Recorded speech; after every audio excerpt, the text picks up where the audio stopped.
প্রিয় দর্শক, সবার প্রতি শুভকামনা জানিয়ে শুরু করছি এনটিভির নিমন্ত্রণে। আপনাদের সঙ্গে আছি আমি নুজহাত সাওম। দর্শক, এনটিভির নিমন্ত্রণে অনুষ্ঠানটি শুক্রবার ছাড়া সপ্তাহের 6 দিন সকাল 9:30 এনটিভির পর্দায় দেখতে পাবেন। আমাদের আয়োজনে আজ থাকছে সংস্কৃতি, এনটিভি অনুষ্ঠান সূচি ও আলাপন। প্রথমেই সংস্কৃতি।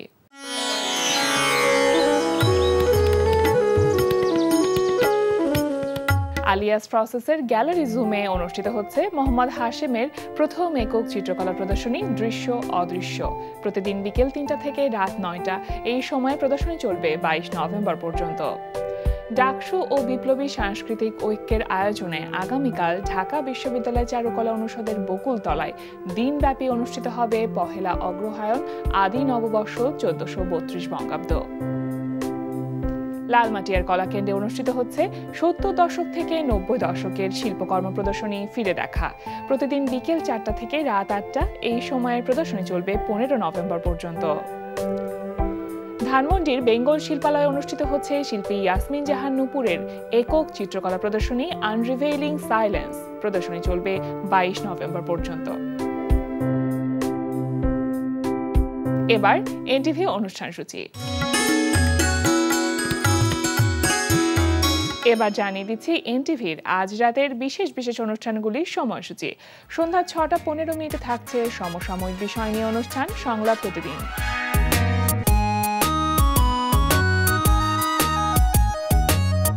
রাত 8:20 থাকছে গোলাম মুক্তাদিরের পরিচালনায় ধারাবাহিক নাটক কাজিনস। তোর সিচুয়েশন কিন্তু আমার সিচুয়েশন কিচ্ছু না। হ্যাঁ না তোর সিচুয়েশন কিন্তু মানে ওই সিচুয়েশনে আসলে তোর সিচুয়েশন শোনার মতো আমার সিচুয়েশনটা ছিল না। মানে তুই যদি একবার আমার সিচুয়েশনটা শুনিস তখন না তোর সিচুয়েশনে কেন আমি শুনতে চাই নাই সেই সিচুয়েশনটা তুই বুঝতে পারবি, বুঝলি? আমার সিচুয়েশনটা একবার বোঝার চেষ্টা কর, তাহলেই তুই বুঝতে পারবি তোর সিচুয়েশনটা কেন এরকম হয়েছে আর কি। এই তুই কি পাগল হয়েছিস? কি বলতেছিস? কি বাংলা বল, ইংলিশ বুঝি না আমি। রাত 11:30 সরাসরি সম্প্রচার হবে জাহাঙ্গীর চৌধুরীর প্রযোজনায় সঙ্গীতানুষ্ঠান এলাগন গান শোনাবার।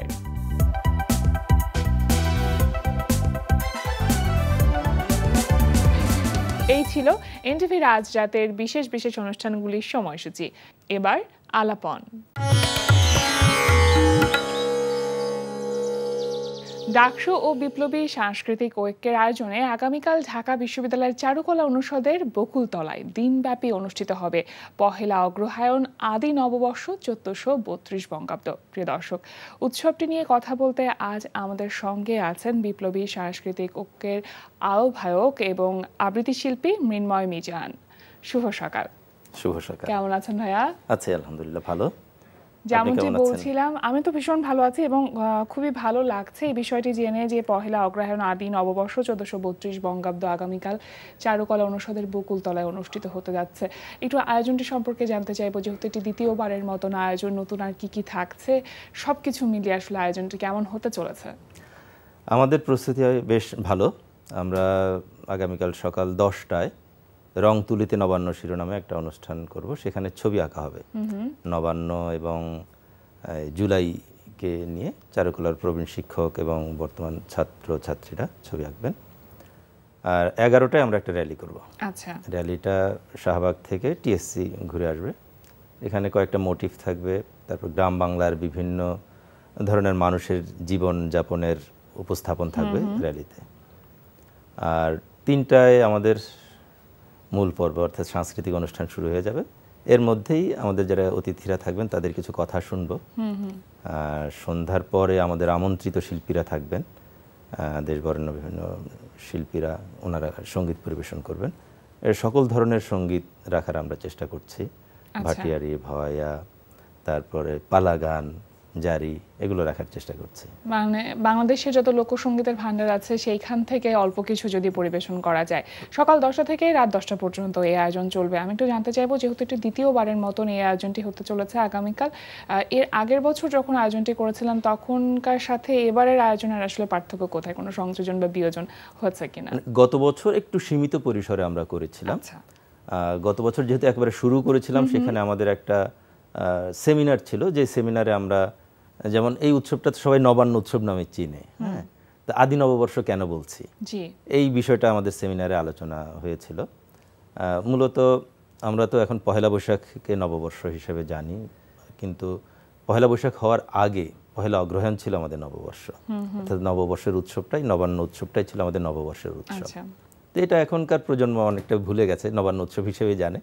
জাস্ট এটা মনে করিয়ে দেওয়ার জন্য, উৎসবটা নবান্নেরই উৎসব মনে করিয়ে দেওয়ার জন্য আমরা এটা আদি নববর্ষ নামে করছি। কিন্তু আদি নববর্ষ মানে পহেলা অগ্রহায়ণ আদি নববর্ষ এটা বললে মানুষের মধ্যে একটু দ্বন্দ্ব কাজ করছে না যে আসলেই কি বলা হচ্ছে বা কি বলতে চাওয়া হচ্ছে?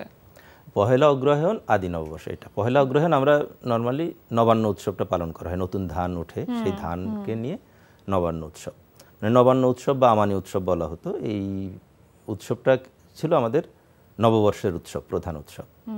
তো এটাই যে আমাদের নববর্ষ ছিল, এই দিন যে আমরা নববর্ষ পালন করতাম, এই জিনিসটা সবাইকে মনে করিয়ে দেওয়ার জন্য। কিন্তু উৎসব সেম উৎসবই আছে, আমরা সেই কাজটাই করছি, নামটা একটু পরিবর্তন করছি উৎসবটাকে মনে করিয়ে দেওয়ার জন্য যে আমরা তো আসলে বলা হয় আত্মবিস্মৃত বাঙালি, আমরা নানান কারণে আমাদের ইতিহাস ভুলে যাই, আমাদের গৌরবোজ্জ্বল যে ইতিহাস আছে সেটা আমরা ভুলে যাই, বা বলা যায় যে সাংস্কৃতিক আধিপত্যের কারণে আমরা আমাদের শিকড়কে ভুলে যাই। তো সেটা যাতে আমরা না যাই, সেই জায়গা থেকে এই কাজটা আমরা করেছি। তো এবছর আমরা সেমিনার এখনো করিনি, সেমিনারটা আমরা সামনে করব। আর গত বছর বেশ ছোট পরিসরে ছিল, এটা আমরা করেছিলাম টিএসসির পায়রা চত্বরে, এবার বকুলতলায় করছি, আর একটু বড় পরিসরে করছি। এবার যেমন রংতুলিতে নবান্ন নামে একটা অংশ আছে, সেখানে কি সবাই অংশগ্রহণ করতে পারবে? রংতুলিতে নবান্ন সকাল 10টায় যেটা শুরু হবে। হ্যাঁ, সবাই না, এখানে চারুকলার শিক্ষক থাকবেন 8 থেকে 10 জন, ছাত্রছাত্রীরা থাকবেন সাবেক বর্তমান, তারা এরকম 8-10 জন।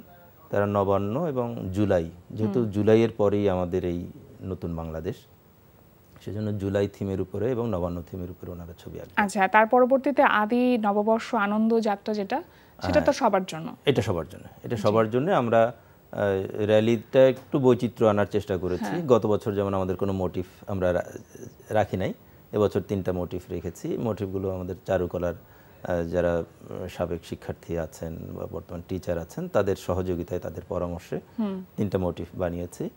একটা জুলাইয়ের প্রতিনিধিত্ব থাকবে, একটা একজন জেলে থাকবে, একটা একজন কিষানি যিনি ধান ভাঙছেন, এরকম 3টা থাকবে। আর 4-5টা আমাদের ভ্যান থাকবে, যেখানে গ্রাম বাংলার বিভিন্ন চিত্রের প্রদর্শনী থাকবে। একটা চিত্রে থাকবে ধান কাটছে, কৃষকরা ধান কাটছে, তার সাথে সাথে গান গাইছে এরকম।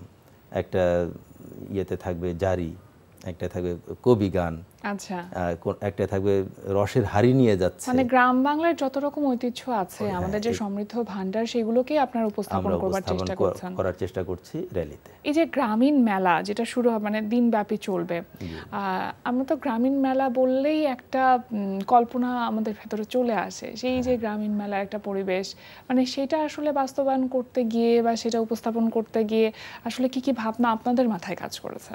হ্যাঁ, আমরা একটু চেষ্টা করেছি, যেমন আমরা ছোটবেলায় দেখতাম গ্রামে যে মেলাগুলো হতো, যে কাঠের তৈরি ছোট ছোট খেলনা থাকতো বা মাটির তৈরি খেলনা থাকতো, হাতি ঘোড়া এই টাইপের জিনিসগুলো থাকতো, তো ওগুলো থাকবে।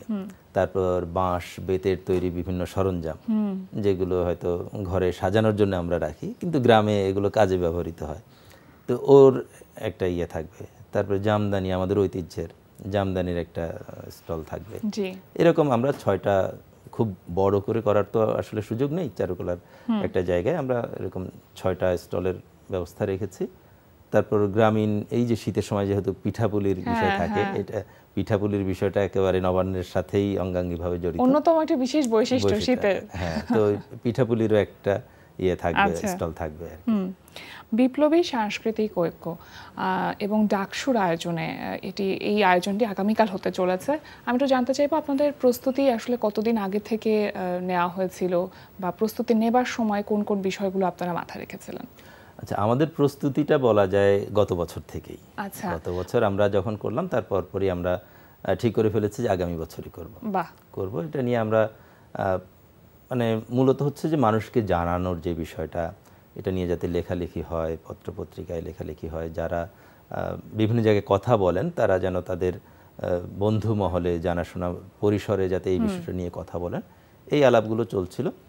আর সর্বশেষ আমাদের যেহেতু জুলাইয়ের একটা বড় অনুষ্ঠান হয়ে গেল, জুলাই আগস্ট, তো জুলাই আগস্টের পরে মানে 5 আগস্টের পর থেকেই মূলত আমরা সরাসরি মাঠে নামি, কাজ করি। চারুকলার শিক্ষক ডিন স্যার, তারপর শিল্পকলার ইতিহাস বিভাগের শিক্ষক জুয়েল মনির স্যার, ওনাদের সাথে বসে কিভাবে করা যায়, প্ল্যানগুলো সাজাই, কি কি অনুষ্ঠান রাখা যায়, যেমন রং তুলিতে নবান্ন, এটা জুয়েল মনির স্যারের আইডিয়া যে এটা করা যেতে পারে। আমাদের কাছে মনে হয়েছে গত বছর এটা ছিল না, এটা করলে ভালো হয়।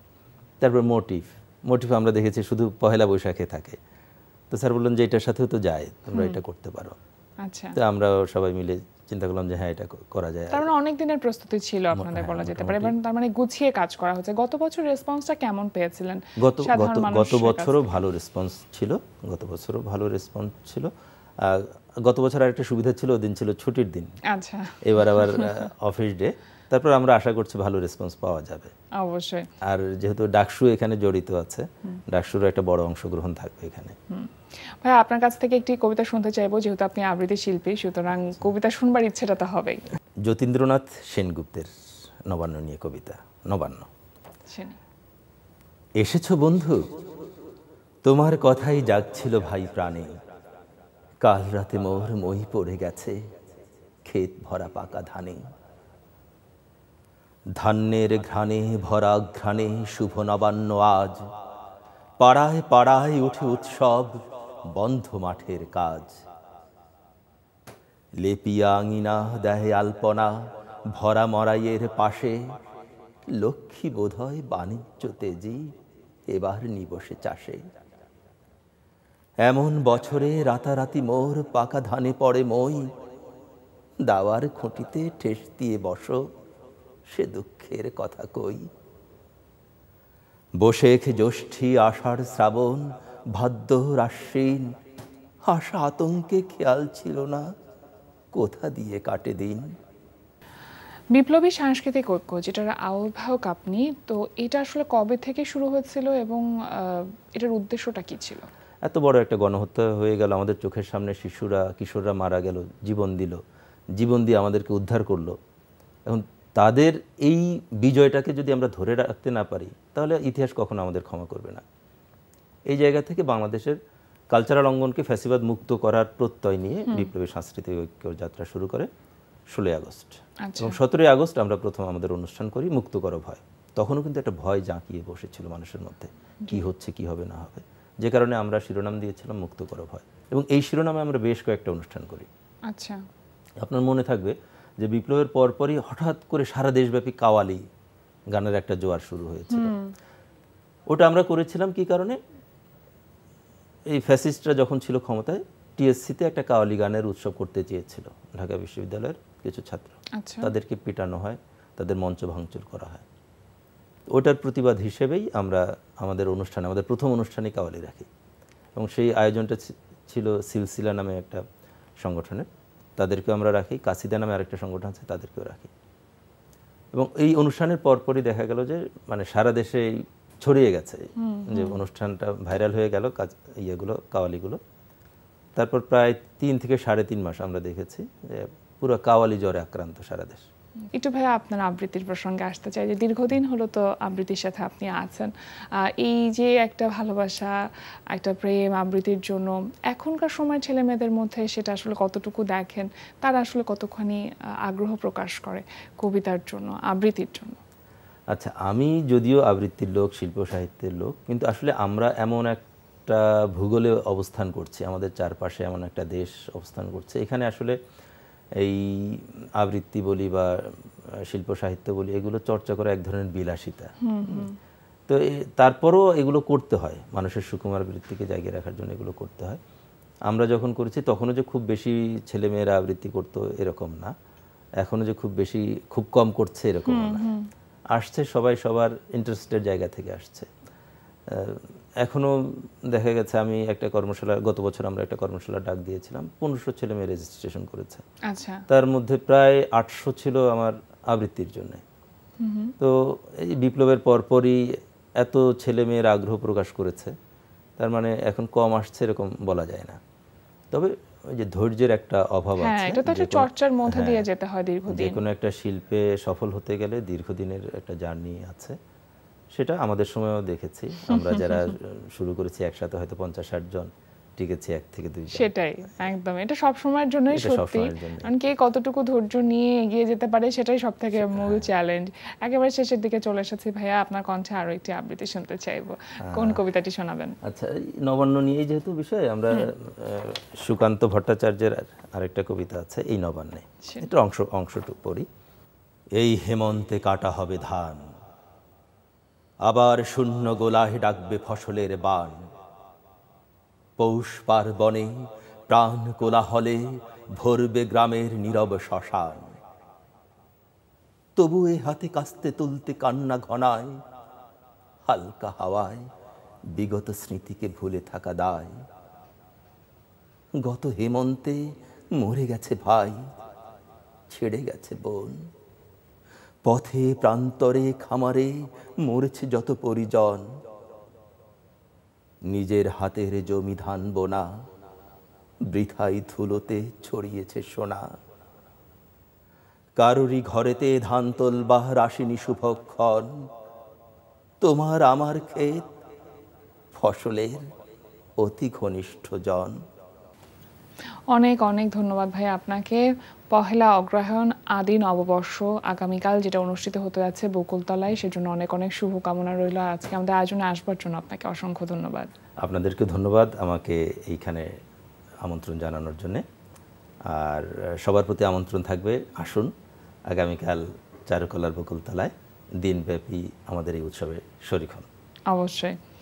প্রিয় দর্শক, আমরা চলে এসেছি অনুষ্ঠানের শেষ প্রান্তে। অনুষ্ঠান সম্পর্কে আপনার মতামত জানাতে মেইল করুন NTV নিমন্ত্রণে @ntvbd.com। বিশ্বের যে কোনো প্রান্ত থেকে যে কোনো সময় NTV নিমন্ত্রণে দেখতে ভিজিট করুন আমাদের পূর্ণাঙ্গ ওয়েব পোর্টাল www.ntvbd.com। এছাড়া NTVর সব জনপ্রিয় অনুষ্ঠান ও খবরের আপডেট পেতে ভিজিট করুন আমাদের ইউটিউব চ্যানেল ও ভেরিফাইড ফেসবুক পেজে। সবার মঙ্গল কামনায় আজকের মতো এখানে শেষ করছি। সবাই ভালো থাকুন, সুস্থ থাকুন, সুন্দর হোক আপনার প্রতিটি মুহূর্ত।